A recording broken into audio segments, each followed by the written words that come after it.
Good evening, Bucknutters. Welcome to What We Learned Live, immediately following Ohio State's 35-7 win over visiting Iowa. I am Dave Biddle.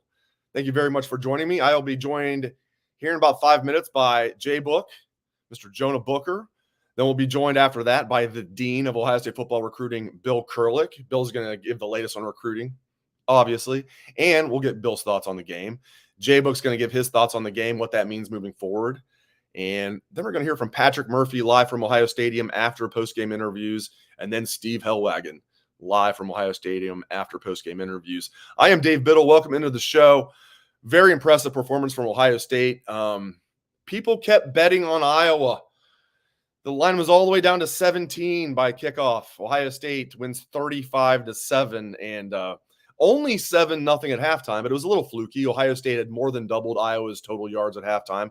Ohio State had 199 total yards. Iowa had 90 at halftime. But Ohio State had 2 turnovers in the first half and a 4th and 2 stop where Will Howard was stopped just short of gaining the necessary yardage. So basically 3 turnovers in the first half for Ohio State. They flipped that in the second half. The defense causing 3 turnovers. Very impressed with many things from the defense. Let's start with the defense. First of all, Caleb Johnson had 2 runs. One, the late touchdown against the third team. Okay. Against the varsity, he had 1 run that was even notable. They shut him down. They absolutely shut him down. While the game was even a real thing. Great job by the defense. Tyleik Williams makes a big impact. They really only have 1 backup defensive tackle that I trust, and that's Caden McDonald.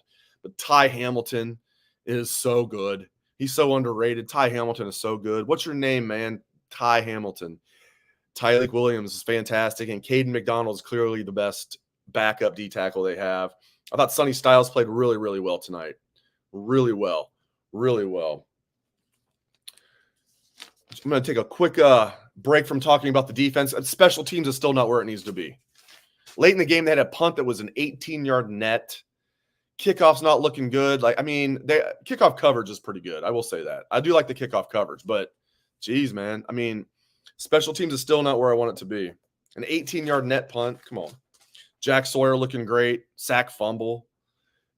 JT Tuimoloau looking good. A lot of us have been, I'll raise my hand right now. A lot of us have been a little critical about JT. Not like saying he sucks or anything. Just it's not just about his recruiting acumen, his recruiting rankings. We've seen it. We know he can do it at this level. We saw it against Penn State 2 years ago. So it's not like, we don't know if JT has it in him. He has it in him. He's showing that. Not like not that he took over the game like he did against Penn State 2 years ago, but JT to me is playing good football, and I like that. Again, I can't say enough nice things about Ty Hamilton. Yeah, I'm going to go to the offense in a moment, but Emeka Egbuka, so happy for him. Jeremiah Smith had the early fumble, but as he is wont to do, came back and made spectacular plays. Unbelievable. Love Jeremiah Smith. We're now every game he's going to make an incredible one-handed catch. It's so much fun. The offensive line played really well for the most part against a good Iowa defense. This was a very impressive win. 35-7 in a game you're favored by 17. And 35-7, you're up 35-0 late. It was a garbage touchdown. Very impressive performance from Ohio State. Doubles Iowa's, at least late. They had more than doubled it. I need to look at exactly how it finished up. But, the total yards basically doubling whatever Iowa did. Even in the first half, just 7-0. But Ohio State, 199 total yards, Iowa 90. Let's bring in Jonah Booker right now. Hey, Dave. I love this win, man. I would have preferred if it was the exact score I picked. No, I'm kidding. No, I like this actually better because this score looks better than the one I picked. 31-10. I actually like this better. Yeah, this was a good one, Dave. They got battle tested early on with the defense. Iowa's defense was stout there, and then Ohio State 400 yards, 5 trips to the red zone, 5 touchdowns. If anybody's wondering, I'm actually headed to the Arizona State versus Kansas game. So that's why I'm outside, not in my actual office right now. And it's absolutely blazing out here, Dave. 108 degrees in October. Just absolutely brutal, man. So I'm about to hop on the light rail, but I couldn't resist getting a little buck nuts post game with you, my man. So big win. Hey, defense looked great. Sonny Styles probably had his best game as a Buckeye so far this year. I saw the linebackers triggering. They look really good as far as the linebackers, and talk about that defense creating opportunities for the offense. What is that? 2 to 3 times in the last 2 weeks, creating turnovers. No doubt about it. I just love that defense is forming the football and just the attitude they're playing with Jack Sawyer and just everything that they were just doing defensively. I just love the attitude from this defense. Caleb Johnson, as we talked about, J-Book, you don't want to tug on Superman's cape. No, not at all. Sorry about all the back noise. I just hopped on this train. Central Park in Washington. Yeah, so I hopped on this train here. It's a little noisy, but yeah, the running back there, he was shut down early, put up 86 yards, 87 yards. I think his over-under was like 86 for the game there. So they were averaging over about 7 yards per carry in the first half of Ohio State when it comes to running attack. I thought the offensive line did well. How about Seth McLaughlin, Dave? The way he's been playing so far this season. Absolute gem getting him from Alabama. This is the Can-Do. So underrated, and I appreciate you rolling with the punches here. I'm going to keep you on just because I love this. I think this is good. You're right. I mean, like we talk about like Caleb Downs, rightfully so. We talk about Will Howard. Bad interception. I guess we're going to get used to that. He's going to have a couple of overall, he's going to play well. He's going to have a couple of throws where we're like, what is he doing? Quinshon Judkins. Man, Seth McLaughlin was a great get to get a center in the portal like that, the quarterback of the offensive line. I mean, he's going to play in the NFL for a long time, in my opinion. What a great get that was. He's playing outstanding football. The way he's getting to the second level with those blocks, leader of the offensive line. I thought Donovan Jackson had a good game. That holding call was really questionable there. You really didn't see any issues with the right guards there. So far, the offensive line, I give them 2 thumbs up. They have played outstanding thus far this year. Couldn't be happier with the way that they're playing. And Simmons is looking like a potential first-round left tackle. All right, I'll get you out of here on this. Any parting thoughts, and then I'll let you get to the football game, and I'll get started. Parting thoughts. Got to start faster next week in Oregon. I think the defense showed that they can play aggressive style football. I really like what we saw from the defensive line getting pressure on the quarterback there. Run the football until somebody can show that they can stop you. Keep running that football. But I thought that in the trenches against a very good Iowa team, Ohio State dominated on both sides of the football. That's fun at the Arizona, one of my favorite stadiums on planet Earth, Sun Devil Stadium. Good things have happened there for the Buckeyes. Have fun, my friend. I appreciate it. All right, I'll talk to you next week, Dave. He's the one and only Jonah Booker. A little loud there on the light rail to the big Arizona State, Kansas game. J-Book's wife is a Kansas grad. They live there in Scottsdale, so they're going to the KSU Kansas game. All right, there we go. Everybody's like saying the background noise is killing them. There we go. I would have loved to have J-Book on longer, but we're going to hear from the dean of Ohio State football recruiting, Bill Kurelic, here in about 5 minutes. Keep your questions coming. I'm just very impressed with this win. I mean, it's just. Again, by kickoff, Ohio State was favored by 17. They win this game by 28, and that's with a garbage touchdown for Iowa. They look like the dominant force we want them to look. And then we look around college football, what's happening? I bet Alabama – I didn't even look at the score. I bet Alabama ends up winning, but last check, Alabama was trailing to Vanderbilt. They're still trailing. Alabama just scored a touchdown to cut it to 2 against Vanderbilt. If that was Ohio State playing Vanderbilt and they were losing by 9 in the second half, everybody would be like, see, Ohio State sucks. So I just am not seeing it. Auburn is not good at all. Georgia at home, 28, Auburn 13, late in the fourth quarter.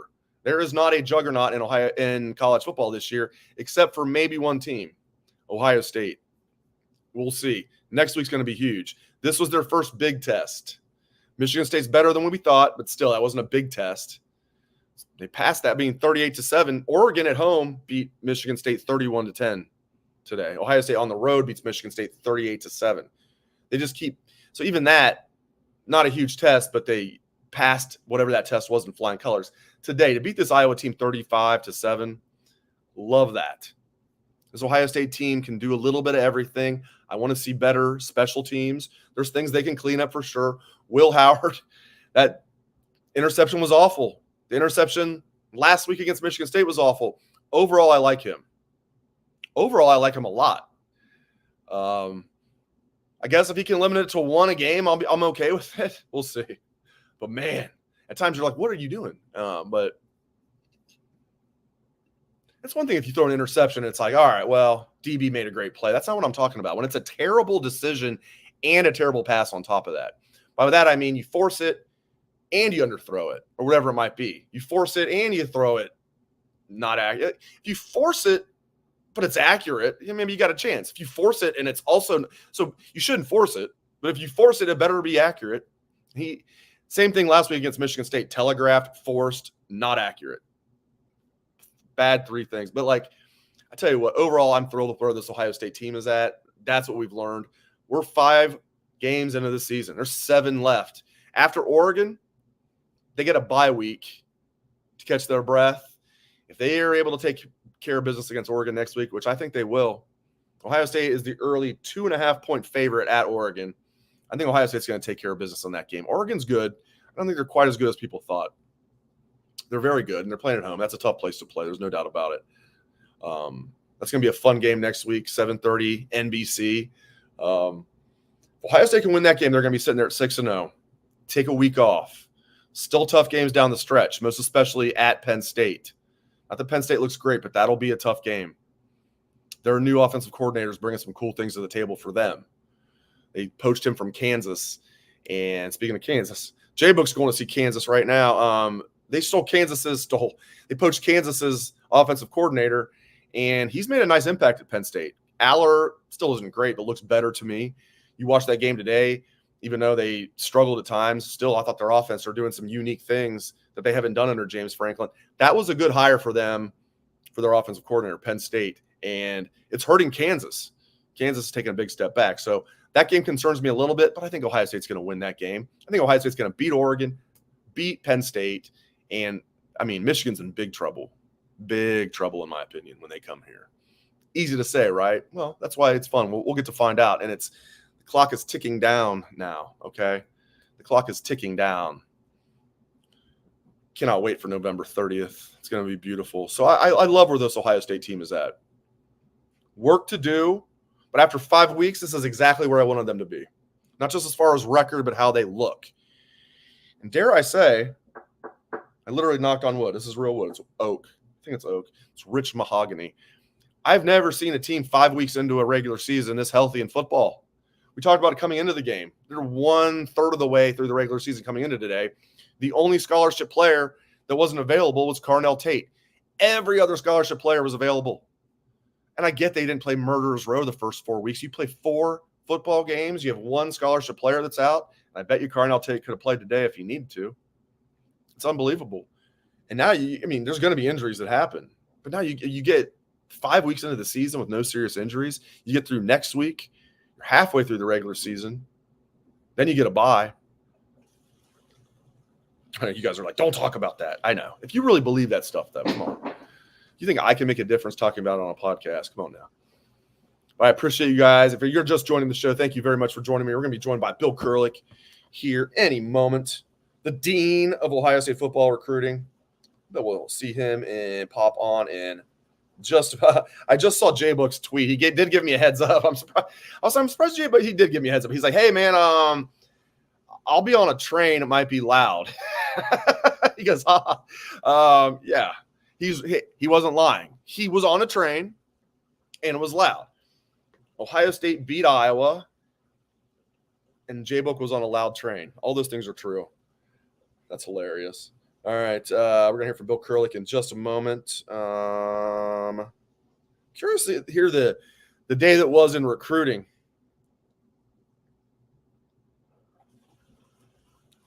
Again, later in the show, we'll hear from Patrick Murphy and Steve Helwagen live from Ohio Stadium following post-game interviews. I mean, how can you not be – if you're a Buckeye fan, how can you not be excited? This team is electric. They're somehow flying under the radar to a certain degree, not as far as Buckeye Nation, but nationally they're ranked third with all the hype around them entering the season. This roster, this coaching staff, Chip Kelly, and they're third in the nation? Okay. I love that. I mean, normally they'd be number one team in the nation, have all the pressure on them. They're third. They're not even second. They're third. Love it. Not even mad. I love it. Yeah, at this point, I mean, this is the one exception, right? I'm never a national championship or bust guy. This is the one exception. Listen, if Denzel Burke says it is, who am I to argue with Denzel, right? It's a national championship or bust year. J-Book. Hilarious. We love J-Book. He's allowed to be on a train where it's loud. Just seeing J-Book was worth it. I know it was a little loud there. We're good. Exactly, Rick Montoya.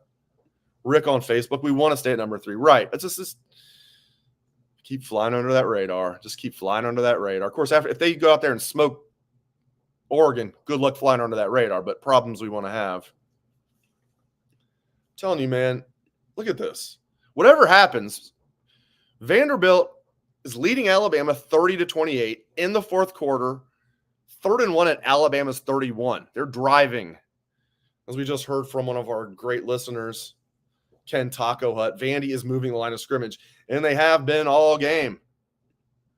Yeah, it's always great to see J-Book on a light rail to Sun Devil Stadium. If you're a Buckeye fan, you love Sun Devil Stadium. Even if you've never been there, which I have, thankfully, you love it, right? Probably one of the better memories you have as a Buckeye fan, if not the best. It's definitely in your top 5. Has to be the 2002 National Championship game. Sun Devil Stadium. Then they go back the next year in Sun Devil Stadium, beat Kansas State. Then they go back 2 years after that and beat Notre Dame in Sun Devil Stadium. Then that stupid spaceship in Glenville was built. I don't know why. Sun Devil Stadium, beautiful stadium. Tempe, Arizona. Sun Devil Stadium is the stuff. That's right. That's exactly right.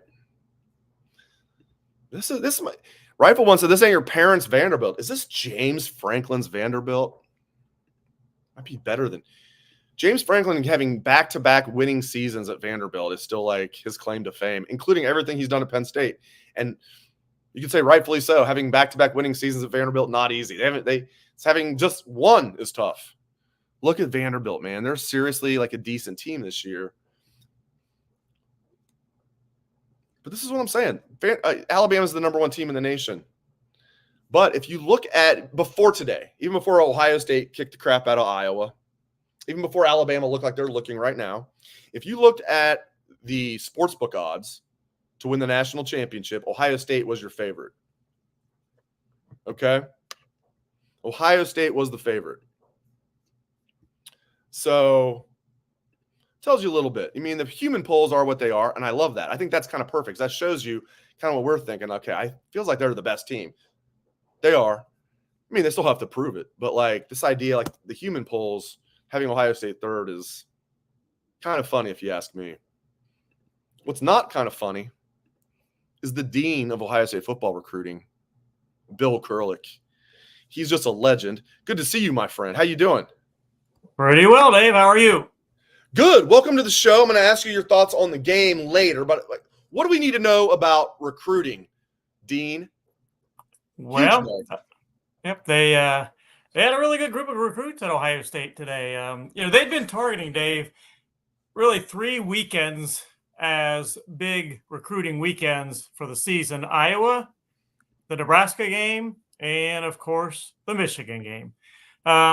At one point, I thought Iowa might be the bigger of the two between Iowa and Nebraska. I think, as it turns out, Nebraska will probably be a little bit bigger, but this was still a very good weekend overall. There were some of the top recruits on Ohio State's board in Ohio Stadium. And besides that, many of their commitments, I think at least 12 or 13 of their 26 commitments were on hand. Some of them coming from distance, like TJ Alford, the linebacker from Florida, made the trip. Riley Pettijohn, linebacker from Texas. You've got Devin Sanchez, 5-star cornerback from Texas, made the trip. So, Zion Grady, shouldn't forget him. Defensive end from Alabama made it up here to Ohio State. So the 2 New Jersey guys as well, 2 of the 3 New Jersey guys that have committed, Des Jones as well as Deshaun Stewart. So really impressive. Should also mention Trajan Odom, for that matter, from North Carolina. So this is a big day. Nebraska might be a little bigger, as you said. And of course, Michigan's going to be the biggest. Do I have that right? Yeah. The Michigan as a home game is always the recruiting weekend of the season as far as in-season recruiting weekends. That'll absolutely. I mean, Dave, I've got a list. How many weeks are we out from Michigan? 6 or whatever it is. 7. Yeah. 7. Okay. 7 weeks out from that game.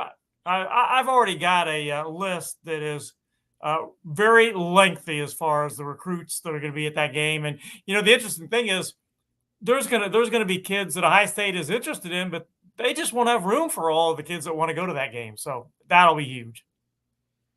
I mean, recruiting, it's crazy, man. With everything we're focused, especially myself included, not you. I'll speak for myself. So locked in on this 2024 Ohio State team. It's almost like the fact they have the #1 recruiting class in the country. It's not getting lost in the shuffle, but I feel like some people aren't talking about it enough, just how well recruiting is going, in addition to how just great they're doing on the field. Yeah, no doubt. And, if you look, I was talking mostly about the commitments that were in Ohio Stadium today, but there was at least a half dozen, more probably, recruits in Ohio Stadium today that I think there's a very good chance, or at least a good chance, that they will eventually commit to Ohio State. So, that's always a big positive. And I should mention that a big scholarship offer went out today. Adam Guthrie, a linebacker from Washington Courthouse, he has been one of the top offensive line prospects in Ohio for the class of 2026 for quite some time. Ohio State had not offered him yet. They had offered a few others, but they had not offered. Well, they offered Adam Guthrie a scholarship today, and that's big. I think he'll take a really good look at Ohio State, and he's a 6'6", 300-pound offensive tackle that has steadily gotten better. And that offer to him, I think, is going to end up putting Ohio State very much right there in the running for Adam Guthrie. Let's head out and hear from the people. Rick, loyal listener, Rick Greenberg on the YouTube. What's up, Dean? Did Brady Edmonds silent commit today? He has a little some emojis there with it. He says, let's get Jaheim Stewart reclassified. Your thoughts, sir? I think Rick probably knows that even if Brady Edmonds sidely committed, I would not be saying that here on the air. But the silence. Yeah, and I should say that I've never been one to make much of anything on silent commitments. I mean, in this day and age with the NIL and kids changing their minds at the end and all that, a public verbal commitment sometimes, is not the most secure thing in the world, let alone a silent commitment. So I've never been big on the old silent commitment thing. I don't put a lot of stock in that, to be honest. But Brady Edmonds is here at Ohio State this weekend, and I do like Ohio State's chances of eventually getting a public commitment from Brady Edmonds again eventually. And then he asked about Jaheim Stewart. Anybody out there that's listening that doesn't know, I actually had a story on Bucknuts this afternoon. Very much as expected, Jaheim has announced that he is reclassifying from the class of 2026 to the class of 2025. He is, without doubt, one of the top defensive line prospects in the country, whether he's a 2026 or 2025. But he is reclassifying, and he had told me before, quite a while back, actually, that he would be back at Ohio State for the Ohio State-Michigan game. We talked about the Ohio State-Michigan game, that he's planning to be back for that. Well, now that's going to be an official visit because he can make official visits. He has reclassified to the class of 2025. Another one from Rick. Rick, you're getting a lot of airplay. Hey, listen, I said ask questions. Rick, another good question here. Dean, any good games from any of the recruits at the game you went to yesterday? You saw Wayne? Who'd you see yesterday? Wayne Springfield? Wayne at Springfield. Wayne at Springfield. That's in my neck of the original neck of the woods. That is in your neck of the woods. Used to be my I probably went by Dave Biddle's house on the way. No, that used to be my neck of the woods. Now I'm in Columbus. I grew up in the Dayton area, though. Yeah. Beaver Creek always loses to those teams. Yeah. But I did go by your house on the way there. I went right out 70 East or 70 West, I should say, and right by the Biddle homestead. That's right. I was at the Huber Heights Wayne at Springfield game, and that was a bit of a shocker. Springfield is the 3-time Division I state runner-up. The last 3 years, they always are loaded. They beat last year in the playoffs. They beat Huber Heights Wayne in the playoffs, knocked them out. Huber Heights Wayne came into the game last night at 2-4, and then they went out last night and completely dominated. They beat Springfield. I think the final score was 36-7, if I recall, last night, and it was a tremendous performance by Huber Heights Wayne and their star player.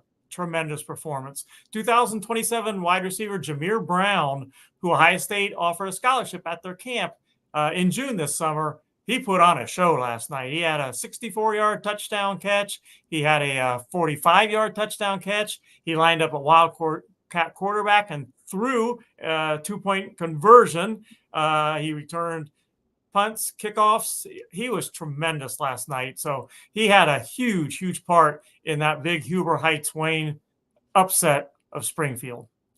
When I let you go, I'm going to have you say one more thing about recruiting that we have to know that I haven't asked you about. But as I always do, I got to get your thoughts on the game itself tonight. I'm so impressed, Bill, with where this Ohio State team is at after 5 games. This is a tough Iowa team with a good running back that they bottled up. He had one good run against the varsity, as I say. He had that late win against the freshman team or whatever. But they bottled that kid up, and he's a really good running back, averaging 170 yards a game. They bottled him up. Yeah, it was 7-0 at halftime, but a little fluky. I mean, Ohio State 199 yards at halftime, Iowa 90, Ohio State with a couple of turnovers in the first half. Bill, for them to beat this Iowa team 35-7, I'm just very impressed. Your thoughts overall on this game? What did you learn? Well, my number one thought was it's all set up now. Ohio State at Oregon, both teams undefeated, both teams come. So this performance today sets it all up for next week. And, I'm already excited about that game. And we just finished the game today. So that's my first thought. Second, the defense was really good throughout this game. Like you said, they completely shut down a really good running back. Like you mentioned, I think he had 19 yards at halftime. That's incredible for Ohio State's defense. Offensively, I am really impressed with Chip Kelly. Has this team playing at such a balanced pace. I think they were right at about 200 yards rushing and 200 yards passing.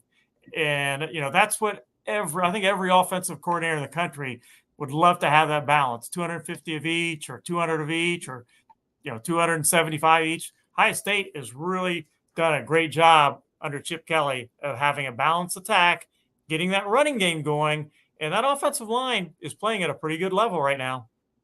Very happy with the offensive line. I mentioned that once. I probably didn't stress that enough before you came on, before J-Book came on. Yes, we learned the offensive line is exactly where we want it to be, and it just keeps getting better. Great point there. All right, let's get you out of here with this. First of all, congrats to your Guardians. Cleveland, very good. And by the way, I'm glad you guys have a good manager, so you're not mad that the Reds are getting Terry Francona. We're all happy. We get Tito. You've got a great manager. Everybody's happy. But seriously, your Guardians, my gosh, what a great year for them. They win 7-0 today over the Tigers. Congrats to your Guardians. I know you want to say something about that. And give us something about recruiting that we haven't talked about that we need to know. Well, as far as my Cleveland baseball team, they set an American League record today. They scored 5 runs without making an out in the first inning. So they had 5 runs in and nobody out yet, and that has never been done in American League postseason play, believe it or not. Yeah, that's startling, but they set an all-time American League record by doing that today. So that's pretty cool. Now they've got to go beat Tarek Skubal for the 2-0 lead. That won't be easy. He's going to win the Cy Young Award, I think, with Emmanuel Clase coming in second, but that will be a big game Monday night. If they can beat him and go 2-0, then I think they're in tremendous shape. And you're right. Terry Francona, I really like Terry Francona. I hope he's over all his he had some physical problems his last year in Cleveland. Hope he's over all those now, because if he is a great manager. No, absolutely no doubt about that. Quality guy. Now, I think you said one thing. What was it? One thing that surprises me in recruiting, I think. Yeah. Well, I guess there's something we need to know. NIL has changed recruiting so much. Go ahead. I'm sorry. Repeat that. How the NIL has changed recruiting so much. It's enabled it's not been what it was intended to be. It was intended to be, rewarding kids for their performance on the field. It has turned out to be paying kids to come to your school. And that's not what it's supposed to be. Unfortunately, it is. And I hope that somehow they can change that to what it's supposed to be, letting the kids be rewarded and cash in on what they do on the field for their teams. All right, go watch Alabama try to hold off Vanderbilt. Not going too well. And then Michigan try to hold off Washington later. Probably won't go too well. So you don't think Washington will give them a game? No, I do think they will. Okay. I don't know. I think Washington will win. And entering Really? the year, I thought Washington was not going to be good. They lost their entire team. They lost their entire coaching staff. But I didn't realize Will Rogers is a good quarterback. He's been good this year. 10 touchdowns, no interceptions. He was a transfer from Mississippi State. He was solid at Mississippi State, not great. Pretty good 2 years ago. Mississippi State's terrible this year, probably a lot because he left. Will Rogers is actually a pretty good quarterback. I think Washington's going to win that game just because Michigan is so one-dimensional. Yeah, no doubt. I think, and you probably know this better than me, Dave. I think Michigan's passing offense might be, if it's not the worst, it's one of the two worst in the Big Ten this year, at least so far. And I don't know. I think it'll be a pretty good game to watch, to be honest, tonight, and we'll see what happens. Yeah, I mean, Washington's barely favored, 1.5, basically a pick 'em. That game's going to be kicking off about 7:45 or so on NBC. Thank you very much, Dean. I appreciate it very much. Get on Bucknuts, read Bill's stuff. He's a legend. We're so fortunate to have him. Thank you very much, Mr. Bill Kurelic. Thanks, Dave, and have a good rest of the weekend, my friend. Congrats to your Guardians. Keep it going, Cleveland. I'm going to get you to say Guardians one time. I'm glad, Dave, you didn't mention my Cleveland football team. Thanks for not mentioning that. Like, I'm going to talk crap about Ohio pro football teams. Like, I have any room to talk anything about Ohio pro football. It has been a little ugly, hasn't it? Bengals lost to the Patriots. Well, the Browns lost to the Giants. The Patriots are just awful. Anyway, you're awesome, though. You make up for the Patriots being awful. Love you, Bill. Thanks, man. Appreciate it. All right. Thanks, Dave. He is the dean of Ohio State football recruiting. Gotta love the dean. The legend. We have a legend working amongst us. It's not lost on me, my friends. So I just can't be happier with where this team is at. We got Patrick Murphy. We got Steve Helwagen at postgame interviews right now. Tell you, after a win like this, they might bring a lot of people out. Every coach is going to come out now. Boy, I'm sure you guys have seen that postgame interview room. That is a cluster of clusters. Too many people packed in a small room. All kinds of fire code violations going on there. Maybe not technically. Brandon says Donovan Jackson's hold is his only complaint. Yeah. I got a bigger complaint. I love Donovan Jackson, and it's tough. It's so I say this almost in jest, because it is definitely your instinct to jump on the football when you see it. But especially if you're a big guy and you're an offensive player and all you got to do is knock it out of bounds, knock it out of bounds. Why are you trying to jump on the football? It doesn't even matter. Just knock it out of bounds. Whatever. Look at Vanderbilt. This is incredible. Wow. So Vandy goes up 39-28. Do I have this right? Jeez. Vanderbilt up 39-28 over Alabama. Number 1 Alabama. Interesting. Now, if Bama comes back and wins, it'll be a gritty victory, and they'll stay at number 1. You watch. Oh, man. I say that. I think I say that in jest. I think I say that totally seriously. Wow. Look at Vandy. This would just be, I mean, no, all joking aside, this would just be a program change. Not that they're going to turn into a juggernaut, but have they had we talked about James Franklin won back-to-back winning seasons. Have they had a win like this? I don't think they ever have. Over number 1 in the country, let alone Alabama. If they're able to do this and they lead by 12 with 5 minutes left in Nashville. I mean, Milroe has 2 drives left. He has to score on both of them, and Vanderbilt has to give the ball up on their 1 drive, or this game's over. Unbelievable. It is true. I mean, right? I mean, because they would say SEC. So it's SEC, man. What did we see with Kentucky and Georgia? Right? If that was Ohio State going to Kentucky and almost losing and pulling out a close win, everybody like, look at Ohio State barely beating Kentucky. Georgia does the same stuff, barely beats Kentucky, kind of gets lucky. Everybody, see, it's a tough SEC game on the road at night. Full stop. BS. I'm not seeing it this year. I'm not seeing it. And Georgia 2 years ago was better than they are this year. And Georgia 2 years ago was not better than Georgia was the previous year. 2021 Georgia was fantastic. 2022 Georgia, national champs, but Ohio State outplayed them in Atlanta in the Peach Bowl, as we all know. And then Georgia got to play TCU. This Georgia team's not as good as that Georgia team. I think this Ohio State team's better than that Ohio State team. I'd like to have CJ Stroud. That aside, this Ohio State team overall is better than 2022. Georgia's not as good. Alabama beat Georgia.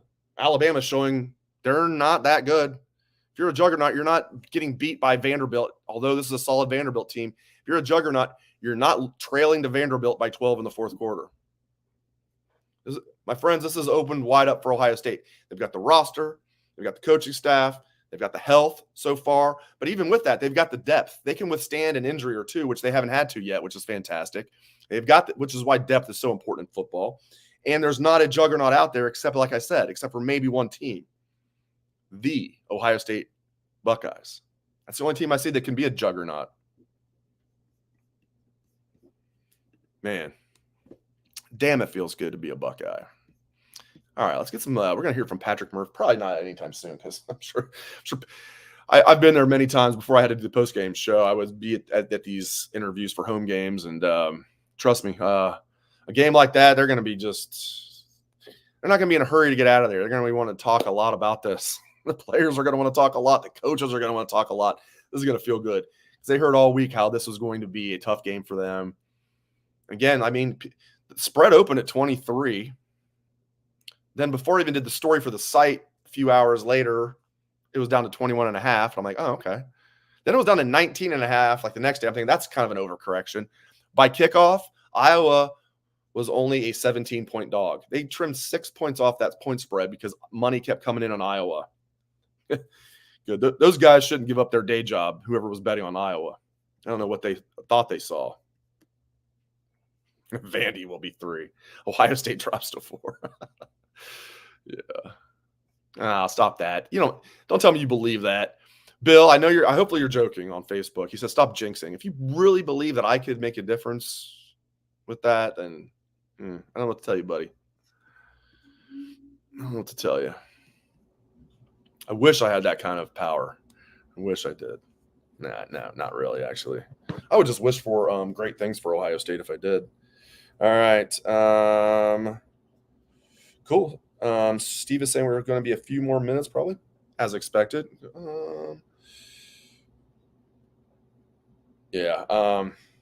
Pretty amazing. I love where this team is at. Let's get to some more of the things that we learned from this game. Okay, Will Howard is a runner. Are you guys with me on this? That he's a good runner, but maybe he doesn't finish his runs well enough? I don't know. Maybe I'm being a little hard on because I don't want him going out there and separating his shoulder trying to dive for first downs. But it seems like he doesn't quite have a nose for the chains. again, he's a good runner. He's effective. I love that there's a running quarterback. I love that that's a threat. But like, it feels like he's sometimes lacks instincts as far as getting the first down. Like he'll come up a half yard short a lot. But again, I like him. He has everything it takes for this Ohio State team to win the national championship because, I mean, look at it, especially the way this offensive line's playing. And what was the weak link on the defense? Linebackers, they played really well today. Sonny Styles played like coming into the year. If you just saw tonight's game, you didn't know anything that happened the first 4 games. You saw Sonny Styles, you'd be like, yep, exactly what we expected. We haven't really seen that out of Sonny until tonight. He's shown flashes. I don't think he's played as bad as maybe some people have said, but Sonny Styles played great tonight. I love the safety combination, the best safety combination in the country, bar none. Caleb Downs and Lathan Ransom. I know I'm not breaking news there, but flat out the best. I mean, Quinshawn Judkins. I love Travion Henderson looks great too, but Quinshawn is just fantastic. He's right there with J.K. Dobbins as the best running back Ohio State's had since Zeke. I'm not ready to say he's better than J.K., but I'm getting there. I mean, splitting hairs though, and I can't say enough nice things about Ty Hamilton. He's kind of that unsung hero, 5th-year senior. Ty Hamilton, man, is a beast, and I love Tyleek. I talk a lot about Tyleek. We all talk about Tyleek, rightfully so. Tyleek probably going to be a first-round pick. At the very least, in my opinion, Tyleek will be an early 2nd-round pick. Whereas Ty will probably be more like his brother. His brother was bigger than him, though, is bigger than him, Devon. Even Devon was a 3rd-round pick after having a big senior year. So maybe because of Ty's size, he'll be like a 4th-round pick. But that'll be a steal for whoever gets him in the 4th round. If he falls that far, he probably be 3rd round for Ty. My point is, I don't even care what round he goes in. This kid, love Ty Hamilton. Underrated. And depth is not as good as I expected at defensive tackle, though. I mentioned this one time earlier in the show. There's one defensive tackle I really trust as far as the backups. That's Caden McDonald. I love Caden McDonald. If he was a starter, I think Ohio State would be fine. They've got 3 really good defensive tackles, the 2 starters and Caden McDonald. The rest of the guys are leaving a lot to be desired, and I don't know what happened with Jason Moore. We heard from Larry Johnson in the spring. He said Jason Moore is the ideal 3 tech in our defense. Jason Moore's gone from Larry Johnson saying that to not being able to see the field and seeing Tywone Malone take snaps over him. Hero Kanu takes snaps over him, which that's not a big surprise. Hero's in his 3rd year. They just really don't have a legit backup 3 tech right now, which is why I think they need to scrap the idea you have to do 3 tech, 1 tech. I mean, they should be interchangeable. Put Caden McDonald out there if you need a backup D tackle, whether Tyleek needs a rest or Ty Hamilton needs a rest. If just one of those guys needs a rest, put K-Mac in. Now, if both guys needs a rest, I get it. And you got to pick somebody. So it's disappointing. We talk a lot, as I have even on the show tonight, about this great depth. The depth at D tackle is not as good as I had hoped. I expected Caden McDonald would step up. So I knew he'd be the backup 1 tech. But I thought out of Jason Moore, Will Smith Jr., Tywone Malone, all these guys, I thought Hero Kanu, I was like, oh, yeah, at least one of those guys will step up and be like a really good backup 3 tech. We're not seeing it yet. So kind of nitpicking there. I'm picking nits, but that's all right, though. All right, here we go. Your update. Vanderbilt 40, Alabama 28. Bama ball, Vanderbilt 11, 3rd and 10, 3 minutes and 15 seconds left. Milroe just had an incomplete pass to make it 3rd and 10 again. 3rd and 10 coming up from Vanderbilt's 11. I mean, even if Alabama scores here, they're down 5. How about don't let them score, though? This is hilarious. But, yeah, I mean, I'm not even joking. You guys, I think many of you agree. If Alabama wins this game, you watch. It'll be a gritty comeback. And Ohio State struggled against Iowa. Ohio State won 35-7, and it was only a fluke in the first half that it wasn't worse than that at 7-0. 199 yards for Ohio State and 90 for Iowa in the first half. You watch. You'll read the headlines. It'll be Ohio State pulls away after sluggish start. Something like that. Guaranteed. Ohio State pulls away after sluggish start. Something like that. If Bama wins, Bama with gritty comeback victory on the road and SEC play. Totally serious. Totally serious. Bama 4th down and 1 at Vanderbilt's 2. Under 3 minutes left. Wow. Now I think Pat and Steve I think post-game interviews are over now. I think Pat and Steve are just watching the Bama game. I don't blame them. I'm not mad at them. Just don't lie to me. Just be like, hey, man, we just want to watch the game. I get it, man. Yeah, I mean, it'd be funny if I was like joking, but I'm not. That will be probably if you like fire up a headline right now, it's probably what it says. Not on Bucknuts. Steve wouldn't do that to you. He'll probably put you, this is a convincing, awesome win for Ohio State. In fact, knowing Steve Helwagen, I bet that's already up. The game story's already up, right? Guaranteed. Yep. Buckeyes third quarter deluge, too much for Iowa. Buckeyes rolled a 35-7 win. That's your headline on Bucknuts. Okay. That's Bucknuts, though. National will have like Buckeyes struggle their way to covering by 28, winning by 28 in a game they were only favored by 17. Buckeyes with gritty win. No, Alabama might get a gritty win. I tell you, Patrick Murphy's always getting gritty. Are you going to do the gritty? Or are you getting gritty, Patrick Murphy? You going to hit the gritty? Let me get my headphones working here real quick. I was going to say, turn the lights back on. What are you doing? Touchdown, Alabama. Well, okay. So Bama scores. So it's going to be Bama down by 5 with 2 minutes and 40 seconds left. We'll see what happens. All right, Patrick Murphy, you ready? All right. Sorry, my headphones were not working, but we're good now. Let's talk. It's a beautiful backdrop you got there. The most gorgeous stadium in the world. It's not too bad. I've realized where the Wi-Fi connection is so that we get a better signal here. So this is where I'm setting up these days. Right back at you, Linz Breezy. So what do we need to know from post-game interviews? Yeah, so I didn't hear much of Coach Day because they brought the players out basically at the same time. So Steve will have to update you on Coach Day and Will Howard. But Sonny Styles was probably the key player. We also talked to Emeka Egbuka, but just given kind of what Sonny had been through, he admitted, he felt like he hadn't had, he made some mistakes is basically what he said. And he kind of changed up his pregame routine. He said, whether this made an impact or not, he said he started praying with his grandparents before the game. So, whatever works for you, but he certainly looked more comfortable today. Now, whether that was because Iowa is a team where you kind of know what they're going to do and he can just kind of get downhill and react, I guess we'll see over the coming weeks. He needs to put it together in consecutive games, right? You can't just do it once and expect to say you're there. He's got to go do it at Oregon next week and beyond.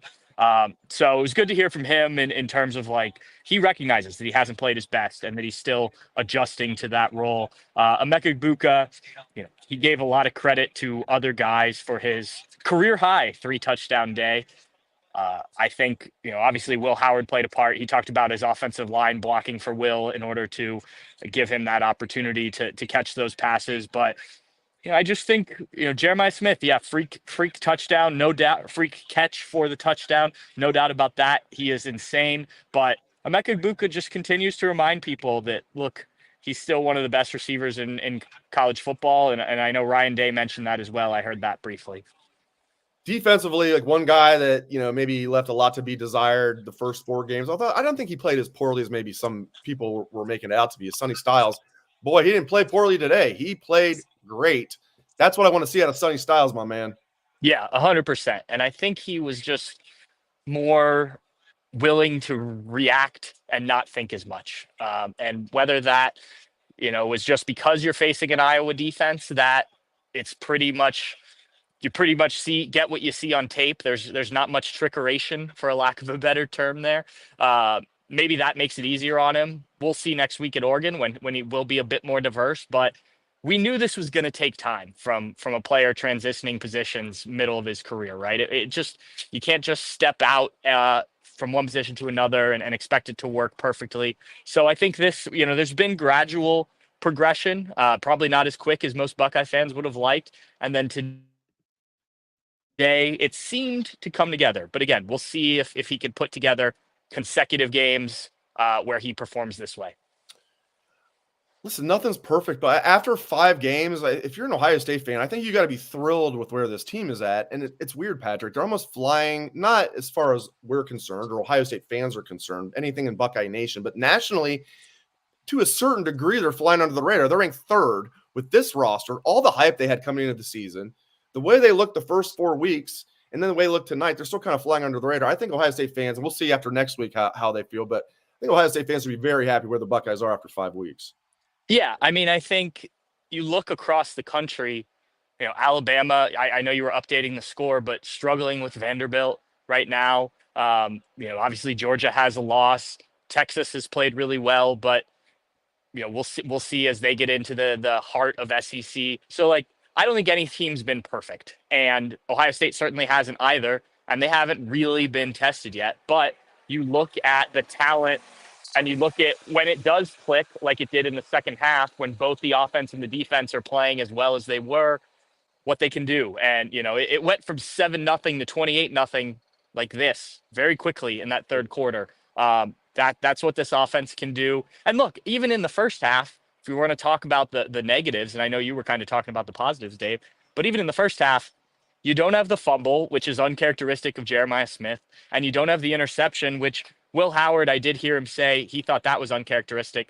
Look, I think Will Howard just turns the ball over sometimes. I mean, you look, I think he played before at Kansas State 34 games and had 25 interceptions. So as long as you're not putting your team in a bad spot, I think you live with kind of what Will Howard does with occasionally turning the ball over. I think you saw in the first couple games, he could play without doing that as well. It just, there seems to be one or two mistakes, and whether they turn into a turnover or not kind of depends on what the defense does. But yeah, Dave, look, we all know how talented this roster is. I think it's worked out, and some of the players were asked about this. It's worked out really well to go from 3 non-conference games where you weren't really challenged and did sort of ramp up to Marshall by the end, to then a Big Ten game on the road against a decent Michigan State team, to this Iowa team that good, a team that'll probably be around the college football playoff talk, sort of the edge of that, the bubble watch, so to speak. And now you get the real test next week against an Oregon team, which also hasn't looked great every week. And even last night against Michigan State, you obviously saw some flaws. So I think it's shaped up well. And now we're going to see kind of what they're made of next week. Before I get you out of here, last thing, what's something Ohio State needs to get better at? You can name more than one thing. What are some things that they need to shore up, in your opinion? Special teams, just anything you think they need to shore up? Coming into today, I would have said tackling. I don't know what the missed tackle numbers were today, but I didn't seem to notice as many as maybe the last couple weeks. Again, I think that's still an area to continue to work on, because we're going to need it going forward, and especially next week. So I think that I would like to see the run game be more effective in short yardage. The Buckeyes got down to the end zone here, the red zone here, it was one of the Emeka Egbuka touchdowns, and just like couldn't punch it in. They've had to use Will Howard in the run game. Like, wasn't that what Quinshon Judkins was really good at? So execution in those situations, even the fourth and short with Will Howard, which was a strange play call. Donovan Jackson gets pushed back. Like, you just don't get the push. So in those short yardage situations, I think they can still be better. But we are nitpicking a little bit, right? It's kind of, it's good problems that you need to figure out, and as opposed to being, an Iowa team that thought you were really good rush defense and then allowed whatever the final numbers were, but a huge amount from a Buckeye team that didn't even really kick it into high gear rushing the ball, I thought, today. Yeah, and they bottled up Caleb Johnson. Yeah, till the end. He got the couple runs there at the end.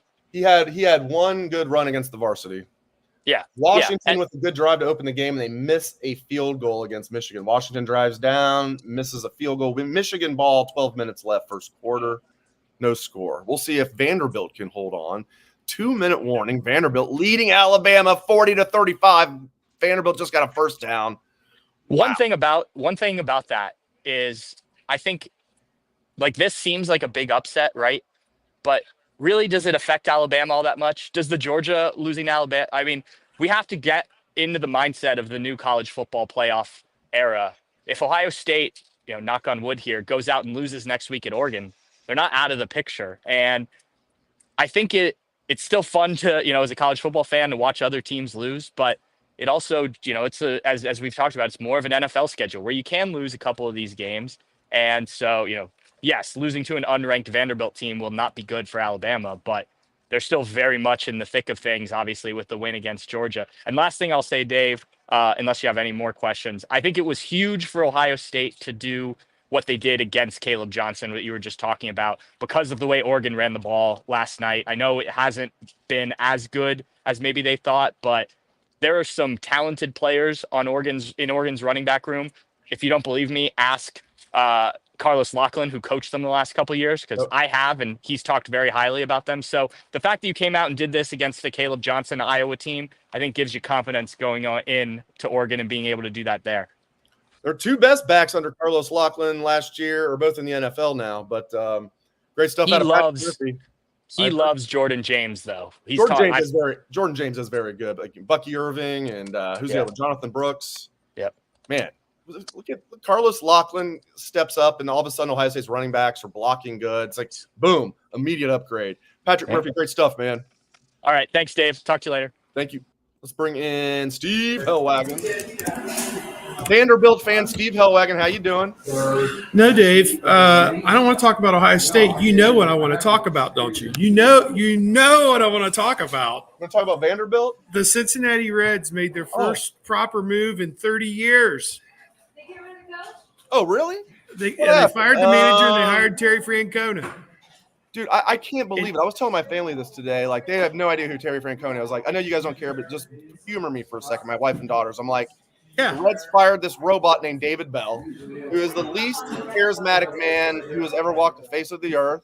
Probably a nice guy. And people that think that managers don't make a difference in baseball or branding themselves as knowing nothing about baseball. It makes a difference. And I said, if I could pick anybody, it'd be this guy named Terry Francona, who used to coach the Guardians. Before that, he coached the Red Sox, 2 World Series titles for Red Sox, 3-time AL Manager of the Year with the Guardians. Took them to a World Series, almost won the World Series. I would love for Terry Francona to come to the Reds with this young nucleus, and it happens. And how about the Guardians? 7-0 winner today, I believe, and they can't even be mad that the Reds have taken Francona because they're on cloud 9 right now. Their manager's good, right? Yeah, they got a good manager. And here's the thing, Dave.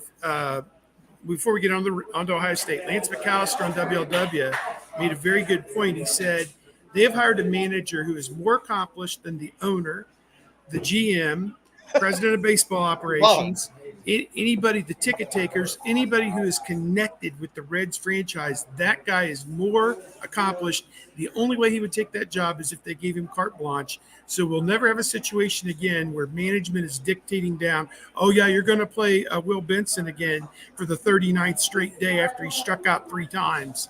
That's never going to happen again. So I can't tell you how happy I am about that. How happy are you about the Buckeyes? Well, if you're a Buckeye fan, you got to be thrilled with where they're at for 5 games in my opinion. At about 4:45, I don't think anybody was real happy with your Buckeyes about 4:45 today, because that first half was God bless, it was 2 steps forward, 3 steps backwards. I mean, it was just painful to watch. And the wunderkind, he has his first bad moment with the fumble, and Will Howard again woefully underthrows the receiver for an interception, and everything just kind of slides sideways. But the one thing that you always had in the back of your mind was Iowa can't move the ball against this defense, and they didn't. It was the backups that Ohio State put in there in the fourth quarter, kind of saying, okay, Kirk Ferentz, 44-time Big Ten Coach of the Year, here's your courtesy touchdown. So, and Caleb Johnson. Somebody told me, Dave, you were watching on WBNS TV, Channel 10. I personally think that all Ohio State games should be on CBS, because I think CBS gives college football the absolute best coverage of any. And I'm not biased because I'm a CBS employee. I'm not biased, not in the least. But I think Nessler and Danielson, for all their faults, I think that they are the best. And Jenny Dell, there's nobody better on the sideline than Jenny Dell. So Jenny Dell's really good. She's really good. I like Jenny Taft too, but I think Jenny Dell's probably the All-American girl, Jenny Taft. I mean, yes. Jenny Dell versus Jenny Taft. I mean, you really can't go wrong. But. Tight one there, but so getting off all that other crap. Apparently, right before halftime, when Sonny gets in that little set 2, on the last play of the half, somebody said he looked at Caleb Johnson in the eye and said, "You're not good enough to play here." Something to those effects. After Something happened because Caleb was barking back to him. I'm like, what are you talking about? You have 8 carries for 19 yards. You're still talking? He's the latest member. He was definitely yapping at him. I bet you that's exactly what he said. You're not good enough to play here. You're not good enough to play here. That's why you never got on. Even Tony Alford didn't offer. That's why you never got offered. That's right. Tony Alford didn't offer you. You know, we're seeing Sonny Styles come out of his shell before our very eyes. I tweeted this out, and I keep using this line. In 2014, when they played Navy, God, Darren Lee and Josh Perry sucked. But when they were playing with the money on the line at the end of the season, those guys were all Big Ten caliber players. Darren Lee had a fumble return for a touchdown against Navy. But he sucked. They took bad angles. Navy ran the ball up and down the field against them all day. And that's a bad defense to put them out there, or bad offense to put linebackers out there for the first time against. But by the end of the year, those guys were great. Styles, with each passing week, is getting better and better and better. So in the back of your mind, you knew that you had a defense that wasn't going to allow Iowa to do anything. And it just took Ohio State went at halftime and said they were averaging 7 yards per carry in the first half, and they went away from that, Dave, for reasons unclear. And so that Howard could look away the wide open receivers downfield and dump it off to Henderson and Abuka for 2-yard gains. So they went away from that. And then finally, on the first 7 plays of the second half, they ran the football, and we're still getting 7 and 8 yards a clip against this vaunted Iowa, 66 yards a game rushing defense. And Ohio State had 203 today. So, yeah, things came together in the second half. Was there development in the Alabama game? What happened? Alabama lost. Vanderbilt won 40-35. It almost doesn't look real. I saw it. So Vanderbilt beats Alabama 40-35. Hell has just frozen over, and I think that Alabama, despite being number 1 this week, will still move up in the polls above 1. And Ohio State sitting 3 after this terrible performance today, 35-7, will be moving down. So there you go. I was saying, like, if Bama, I was saying on the show, if Bama came back to win, guaranteed the headlines would have been gritty comeback by Alabama on the road in the SEC. And the headline for Ohio State will be Buckeyes, sluggish Buckeyes eventually pull away. Like, they showed the Vanderbilt Stadium on game day this morning, and my daughter was like, "What the hell is that?" It's like one tier of 20 rows.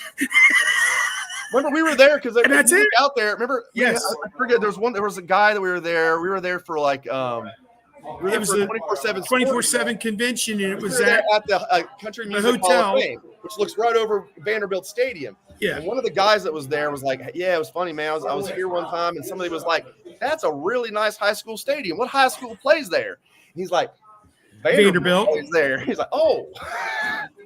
Hey, I mean, whatever. Now Vanderbilt beats Alabama there, so there's going to be a lot of soreness in Nashville tomorrow. I think. Oh, baby. Lot of hungover people, and a lot of course, my buddy said there's a lot of soreness in Nashville every Sunday morning. But yeah, there will especially be tomorrow.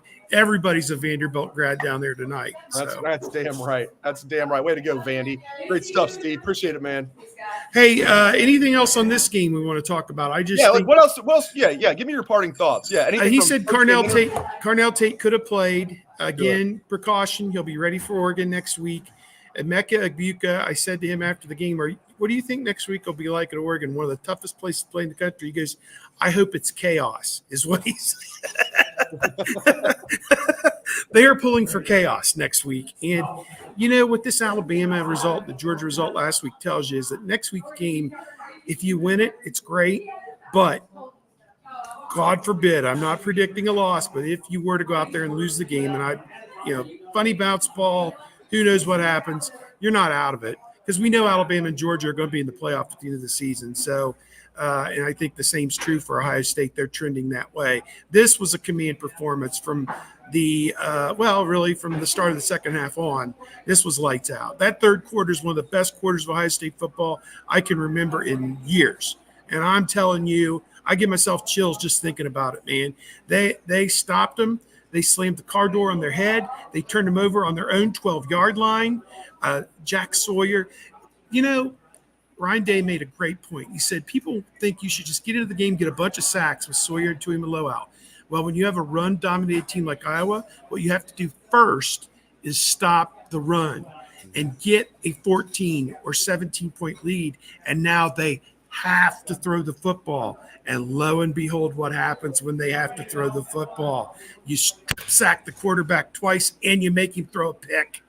That's how you win football games. It now has come full circle for me, Dave. I now understand the madness of what it took me 30 years to figure it out. It's a process. It's a process. The game is never won in the first 5 minutes. And so, the first half looked a little dodgy. I have to admit that, but it is a marathon, not a sprint. And these Buckeyes, as my old boss once said, they are mother bleeping Kenyans. So there you go. Very happy with where they're at. All right, last thing, your confidence level. If you're a Buckeye fan, your confidence level going into Oregon next week. Buckeyes favored by 2.5 is the early line. I'd say about a 7 or an 8. Oregon played basically the same game Ohio State. Oh, they're talking about turn invest. You need to go. That's fine, buddy. No. It's all good. Oregon played the same identical game that Ohio State played here yesterday against Michigan State. The first half was dog crap, dominated the third quarter, had a healthy lead, and then finished it off 31-10. Good performance, but they could play better, and Ohio State can play better than this, but that third quarter was dominant. So, great stuff, Steve. Appreciate it, man. All right, be good. Great stuff from Steve Helwagen live from the greatest stadium on planet Earth, Ohio Stadium, the Horseshoe. All right, if you have any final questions, we'll get to those. Michigan punts to Washington. Washington has the ball. Looks like they just got sacked. Boy, if you bet on this game, I hope you took the under. Washington had a chance. Their first drive, drove right down, then stalled out, and then missed a short field goal. But we'll see. Michigan again, they're anemic passing offense. I just don't see how Urban's taking heat from Michigan fans saying Michigan has no chance to win the national championship. Like, that's a hot take. They have no chance to win the national championship. They'd have no chance to win more than 9 games. They might get to 9-3, maybe. They lose tonight, that'll be their second. They're definitely going to lose to Ohio State. I bet you Indiana gets them. I bet you Oregon gets them. Just not impressed with them at all. Now, they've got some high-level talent. Will Johnson's a fantastic corner. I love their D tackles, Mason Graham and Kenneth Grant. These guys are studs. I like their running back, Mullings. I wouldn't take him over Quinshon Judkins or Henderson, but Mullings is a good running back. So they've got some guys. It's not like they suck. Oh, Washington with a deep, deep pass. 45-yard pass from Washington. I tell you, Will Rogers, I thought Washington, I saw Will Rogers transfer in. I didn't know that much about him. I had heard of him. Will Rogers is having a really good year. Comes into this game against Michigan, 10 touchdowns, no interceptions on the year so far. Washington might be a little better than people thought. They're not that good, but maybe better than people thought. People are like, oh, they lost to Rutgers. Like, what? They lost at Rutgers in a close game. Rutgers isn't terrible. That doesn't mean Washington's a joke. It just means they're not better than Rutgers in the birthplace of college football, which is funny that Rutgers claims that. Hey, whatever. Good for them. All right, my friends. I appreciate you guys. I am going to stop the show now. Way to go, Buckeyes. Way to go, Buckeyes. We're going to do hats. Let's do some hats. We're going to way to go, Buckeyes. Man, my old Woody hat barely fits. This is from college. Got a big head over the years, my friends. Way to go, Buckeyes. Way to go, Terry Francona and the Cincinnati Reds. Appreciate you guys very much. Very big audience. Thank you so much. Thank you to all my guests. We had Jonah Booker from the very live and loud train on the way to Sun Devil Stadium. Hey, on the way to Sun Devil Stadium, got it like that. Thank you to J-Book. Thanks to the Dean of Ohio State football recruiting, Bill Kurelic, for his knowledge. Thank you to Patrick Murphy and Steve Helwagen live from Ohio Stadium. Of course, thanks to all of you. Appreciate you guys very much. Next week at Oregon, join me right after the game. It's going to be great. Tomorrow or all week I'll have, Bucknuts Morning 5 along with Dan Rubin. I got you Monday along with Dan. Dan will be my guest, of course, on Monday as usual. I got you on Wednesday and Friday as well. Dan's got you on Tuesday and Thursday. And I got What We Learned live right after the Oregon game next week. Thanks again, all my guests. Thanks to you. Hope everyone has a great rest of your day. Enjoy your Sunday. Bucknutters, go Bucks.